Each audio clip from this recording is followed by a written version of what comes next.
realized that their biggest challenge was the turbulent, flood-prone Chagres River, which could wipe out their work. Chief Engineer John Stevens figured out how to use the river, rather than to fight it. Instead of digging a sea-level canal, he could dam the Chagres. Ships would sail across Panama on a lake. The Americans wouldn't need to dig through the entire country.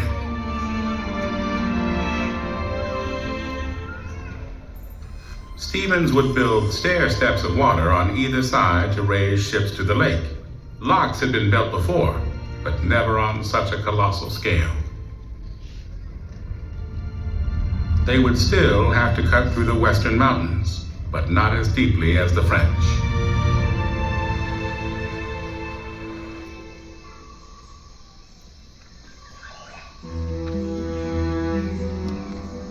Stevens recognized that his diggers needed a reliable train system to carry the dirt away. He completely overhauled the Panama Railway. The Americans had a plan now. But they could not succeed until they stopped the diseases killing workers. The mystery was, what caused yellow fever and malaria? Most believed they came from poisonous vapors in the rainforest. But an American doctor named William C. Gorgas knew that recent research identified two kinds of mosquitoes as the disease carriers.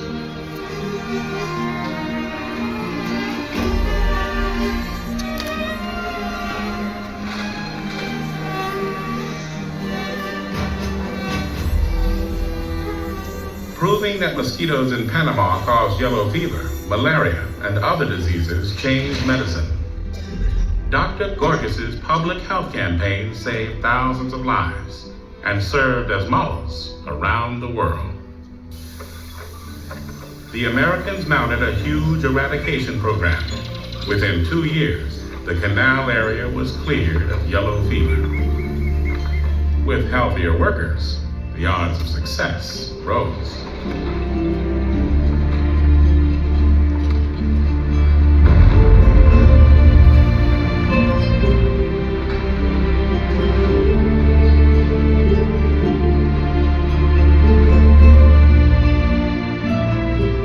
Mishaps and difficulties continued, but so did progress. Tourists arrived to see the great feat of engineering.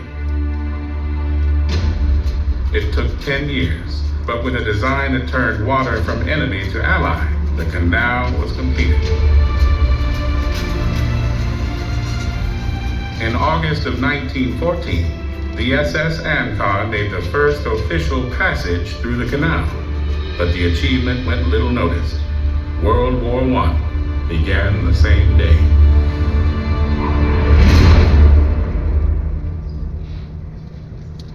More than 1 million ships have passed through since. The canal changed global shipping, cutting the trip between the Atlantic and Pacific by 8,000 miles and 3 weeks. It's one of the most famous places on Earth. But few of us understand how the Panama Canal works. The trip starts with tugboats guiding a ship through a channel to the first lock.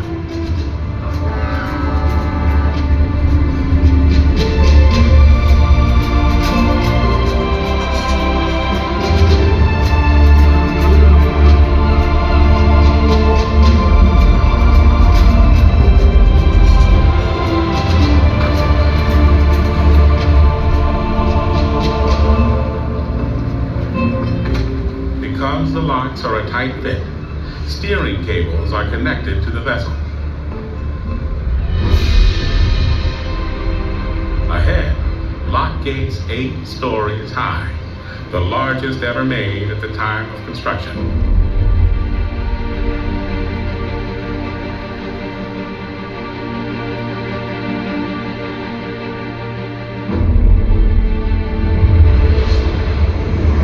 Simple and ingenious, they are based on a Leonardo da Vinci design from the 15th century.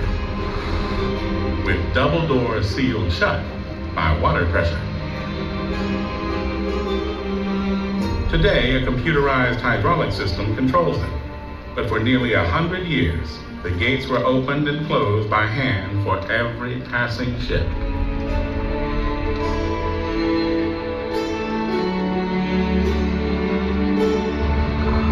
Cleverly, the gates were built hollow. It only takes a small motor to move them.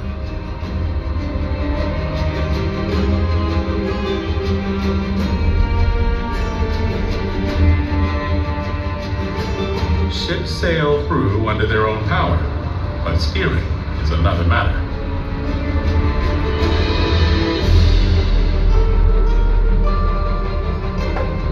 The steel cables are now secured to small locomotives that maneuver the vessel by tightening or slackening the lines.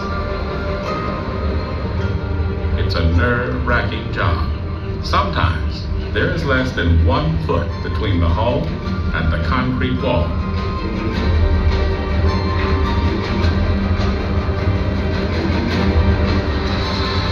Some people call locomotives mules, after the animals that worked early day canals.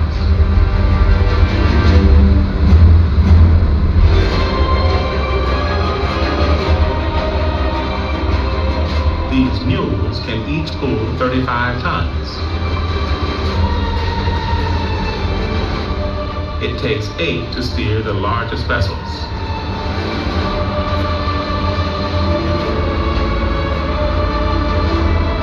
To keep things simple, only the pilot speaks. Mule drivers acknowledge in an ancient way.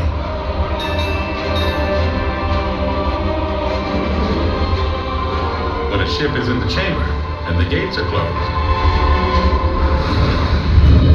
water races in, millions of gallons, all of it coming from the lake in the middle of the canal. And all of it moved only by gravity. There's not a single water pump in the Panama Canal.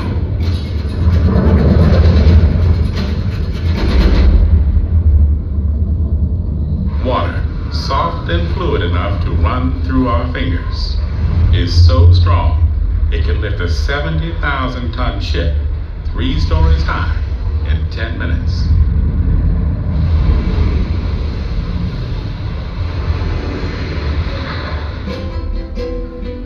Water even supplies the electricity that powers the gates and valves and the locks. It comes from turbines in the original dam that made the canal possible.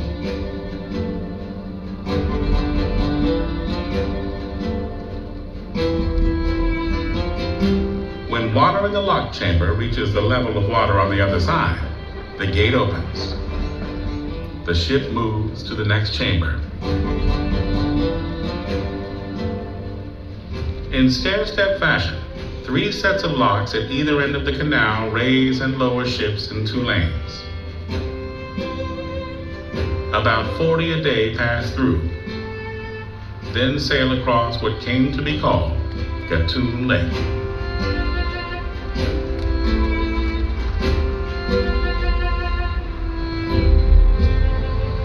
The ship channel through the lake follows the ancient riverbed of the Chagres.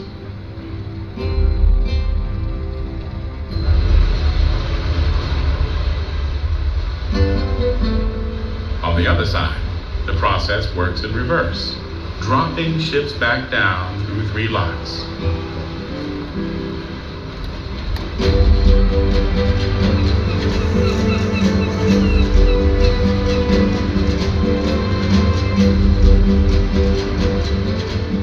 A transit takes about 10 hours, all of it accomplished using the power of water. In a way, the 10,000 people operating the Panama Canal are really running a gigantic water management company. One of them trained for 10 years to be a pilot and has guided more than 1,000 large vessels through the canal. I'm Captain Miguel Rodriguez. I'm the Executive Manager for Transit Operations and the Canal Operations Captain. I've been working with the Panama Canal for the last 32 years. You don't find this anywhere else in the world. The way we do piloting in the canal, where we actually take over control of the navigation and the movement of the vessels, is unique. Vessels that are over 80 feet in beam require 2 pilots to take it through the Panama Canal. Vessels that are over 900 feet in length require 3 pilots to go through the Panama Canal.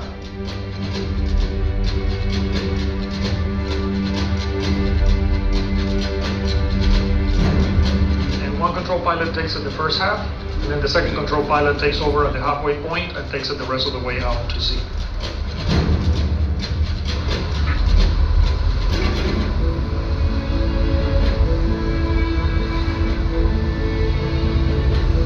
Another crucial job is maneuvering a tugboat that leads vessels between the sea and the locks. Captain Alan Barnes deals with multi-million-dollar ships carrying cargo worth a small fortune. Our main responsibilities here are to ensure the safe passage of the transiting vessels by assisting the pilots.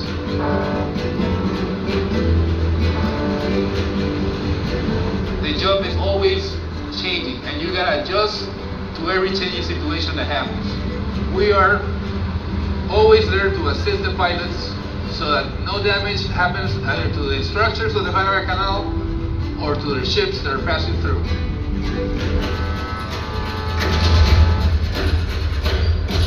From the beginning, the people of Panama hoped the canal would belong to them one day. In 1977, the dream came to pass.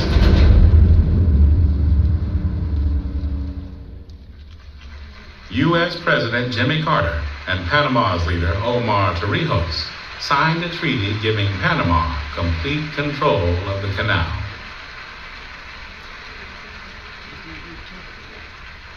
Panama took over 2 decades later. Some were concerned the country might not be up to the task. But operation of the canal has continued without a hitch.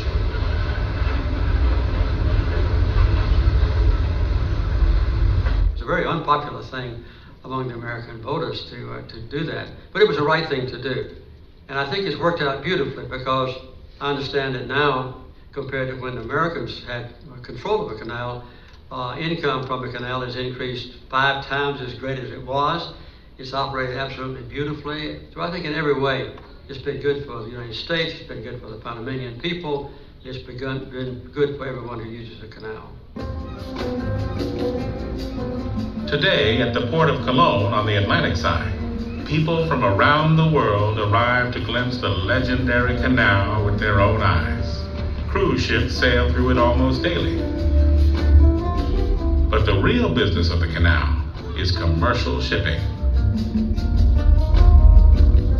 300 million tons of goods move through every year. Tens of thousands of automobiles. The ingredients of maybe half the foods we eat. Materials used to build homes and offices.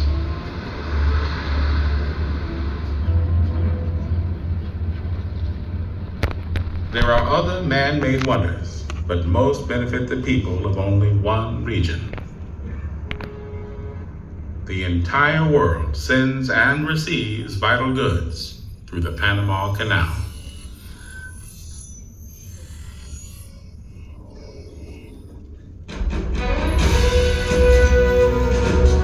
But ships have changed since the canal was built.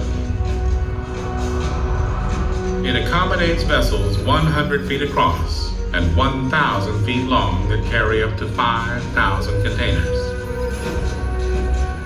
But in recent decades, enormous ships have appeared that carry up to 13,000 containers. Stood upright, they would be nearly as high as the Empire State Building. Such ships now carry a majority of the world's cargo, but they're too big for the Panama Canal. Something had to be done.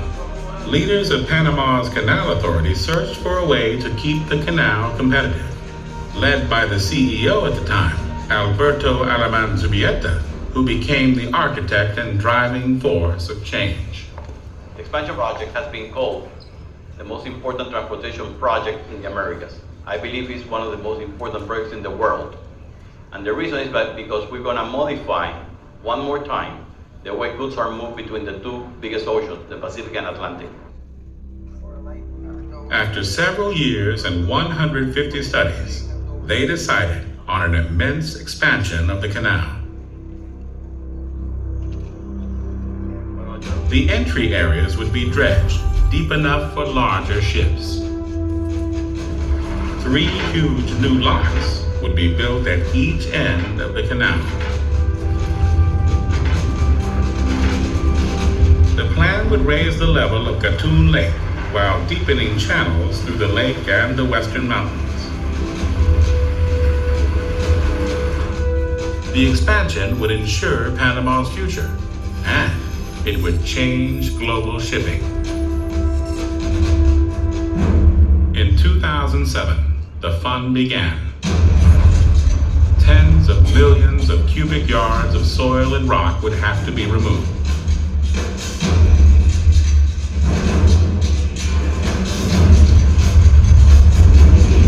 The water management company would now also become a giant earth-moving company. The effort would require partners around the world. When we count all of the countries that have been somehow involved with this project, including not just the locks project, but all of the dredging and the earth-moving part of the project, we're looking at over 35 countries that are represented here. The biggest technical challenge that we foresaw in this program was actually the logistics of it. Deployment of equipment would have to take place from all over the world, and also some of the fabrication, like example, gates would have to be fabricated elsewhere, not in Panama, and those would have to be transferred to Panama, transported overseas, and eventually arrive in Panama for installation. The new 10-story high gates, weighing 4,300 tons each, were built in Italy. Getting them to Panama posed an historic challenge. No cargo like them had ever crossed an ocean. A huge ship was customized to carry 4 gates at a time. Delivering the 16 gates would take 4 voyages and 8 months. A lot of earth is being moved, almost as much earth has been moved this time than on the original construction.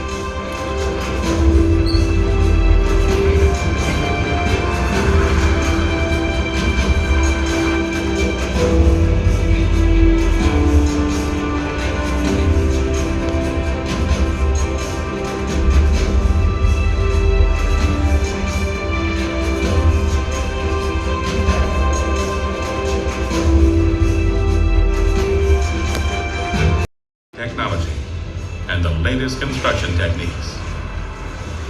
It would take 20,000 workers. Among them is Elia Espino de Morota, a Panamanian native and mother of 3, who has spent nearly 30 years as a canal engineer. Managing a project of this size with over 200 contractors is challenging and rewarding. You have to learn to deal with different people of different countries also, because we have a consortia from 3 different countries. We also have the PAC 4 people that has people from Mexico. We have people from Costa Rica. We have people from Italy, Spain, Belgium. You need to learn how all these different cultures need to work together. The new canal, even though it's much larger, it's 7% less water per lockage. So per ship, we're going to use 7% less water. And we're going to put 3 times the amount of cargo.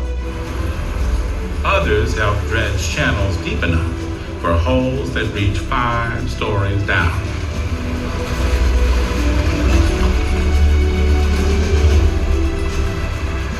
Among them, Elia's husband Peter, captain of a dredge that has worked in canal waters more than 30 years. The expansion of the canal is not just the building of the new locks. There is involved the deepening of the existing waterway, the widening of the waterway, the moving of the buoys and the lighthouses that guide the ships through.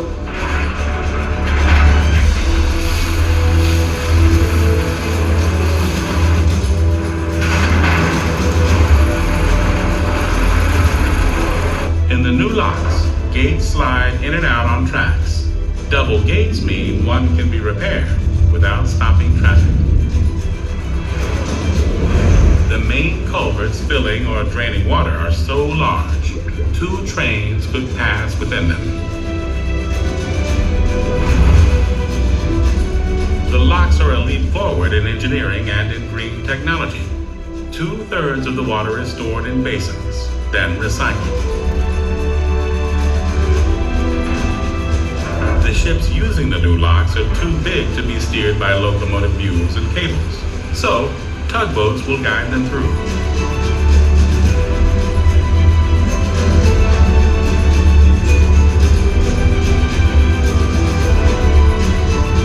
The expansion brings the canal into the 21st century and reinstates it as the world's most vital waterway.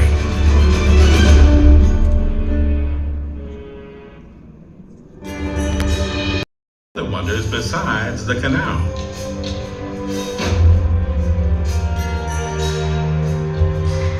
It is home to an extraordinary diversity of animal and plant species that have migrated from both North and South America to this middle ground. Panama has the biggest concentration of coastline compared to landmass in all of Latin America. Some 6,000 islands rise along the Caribbean coastline and about 1,000 on the Pacific side.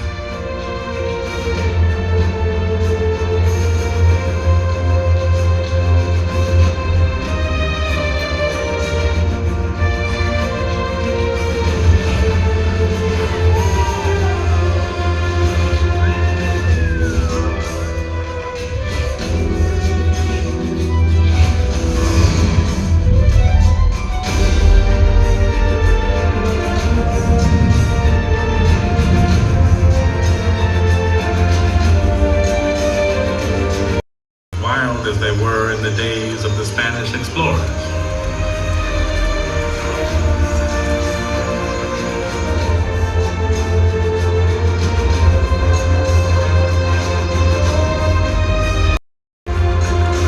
Population descended from the people living in Panama when the conquistadors arrived 5 centuries ago consists of 7 native tribes.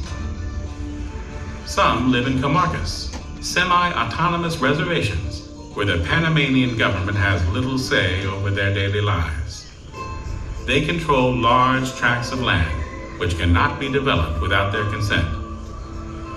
In a way, they serve as protectors of the land.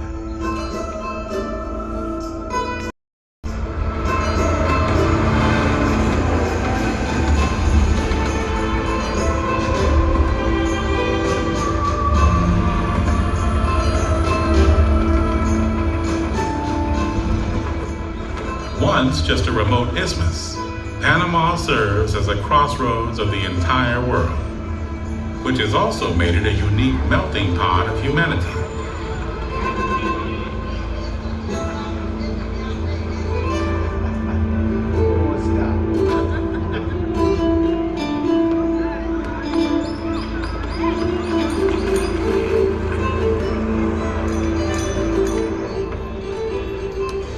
Panama City has grown into a business center midway between North and South America, a magnet for international businesses and banks. The country has the strongest economy in Central America, one of the strongest in all of Latin America.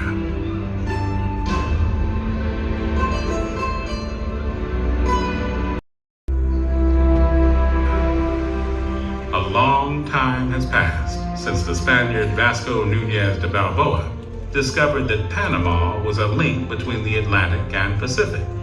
But the country is living in the best moment of its history, mostly because of the Panama Canal, newly revitalized, ready for the future, and still a wonder of the world. Wild Panama is protected because it has to be. The people and the economy all depend on preserving the forests, which store rainfall like sponges and fill Gatun Lake, which feeds the Great Canal.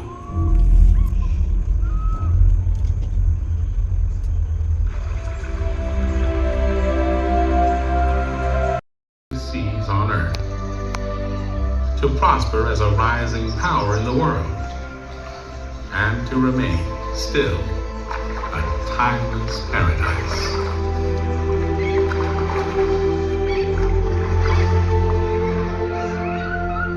The secret, as Panama found, is not to fight the forces of nature, but to live harmoniously with them. To turn an abundance of water into a wellspring of prosperity and hope, and a gift to the entire world.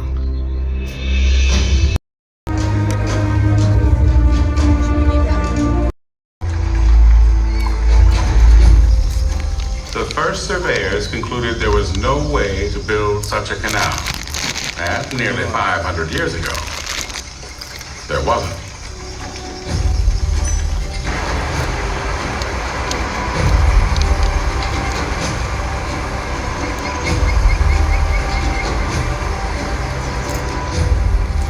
The idea lived on.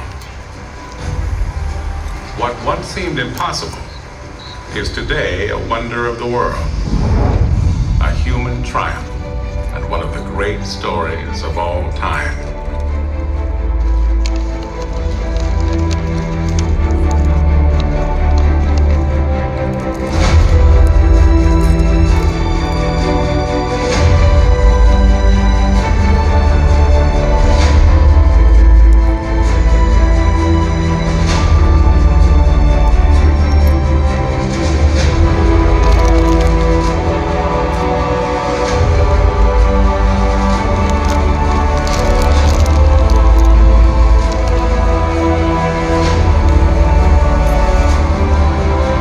Longer than 3 football fields, packed with thousands of truck-sized containers, steered from a bridge 12 stories high.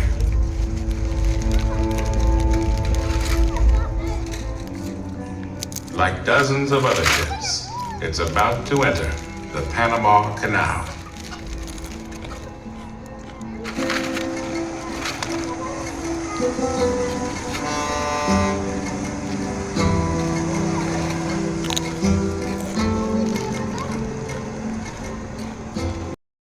Voyage around South America. Shipwrecks littered the seafloor. The only alternative was to ship cargo to Panama, the narrowest part of Central America, and carry it overland to a vessel on the other side.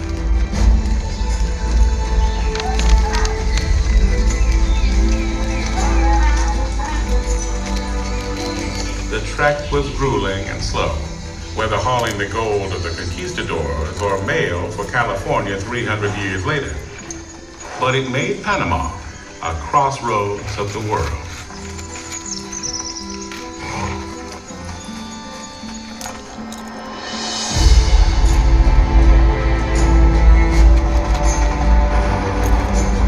A rail line was built when the California gold rush brought a flood of miners headed west. It has carried people across the isthmus for more than 150 years.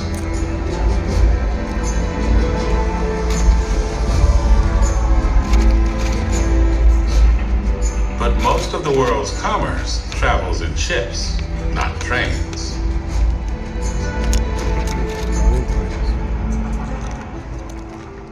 Enter a French entrepreneur named Ferdinand de Lesseps.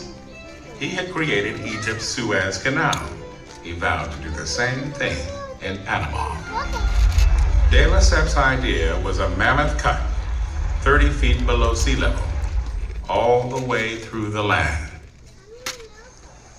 But Panama was not Egypt, not a dry and flat desert.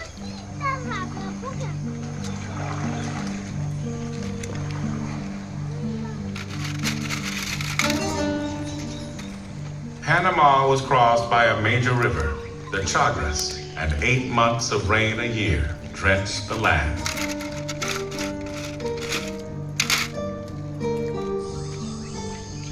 The tropical setting was beautiful, but for workers, it was also hot, humid, and remote.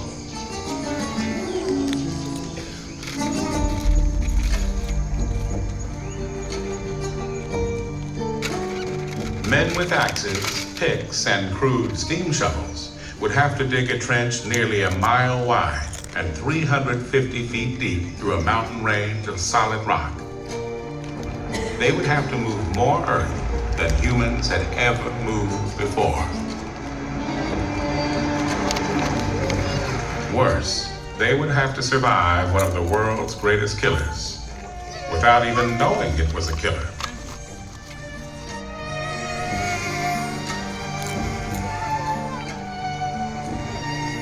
Nine years of rain, mudslides, stubborn jungle, and disease defeated the French.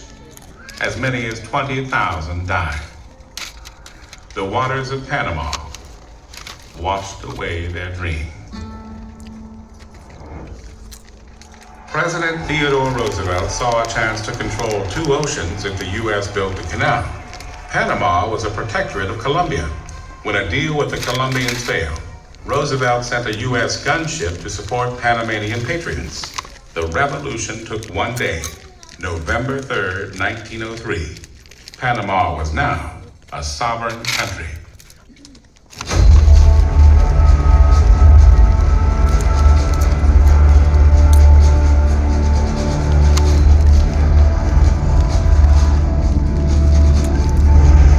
More than 100 years ago, devised a way to sail huge ships through the wilds of Panama.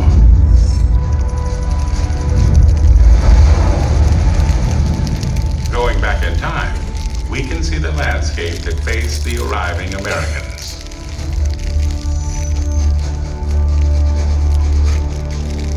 They realized that their biggest challenge was the turbulent, flood-prone Chagres River, which could wipe out their work. Chief Engineer John Stevens figured out how to use the river rather than to fight it.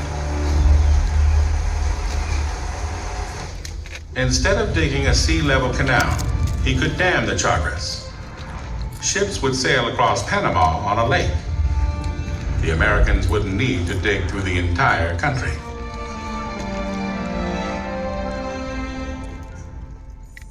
Stevens would build stair steps of water on either side to raise ships to the lake. Locks had been built before, but never on such a colossal scale. They would still have to cut through the western mountains, but not as deeply as the French.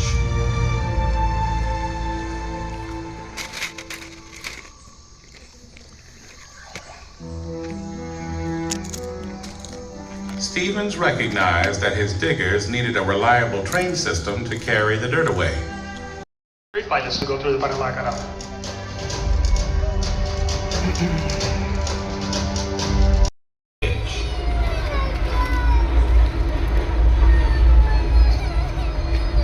It's a very unpopular thing.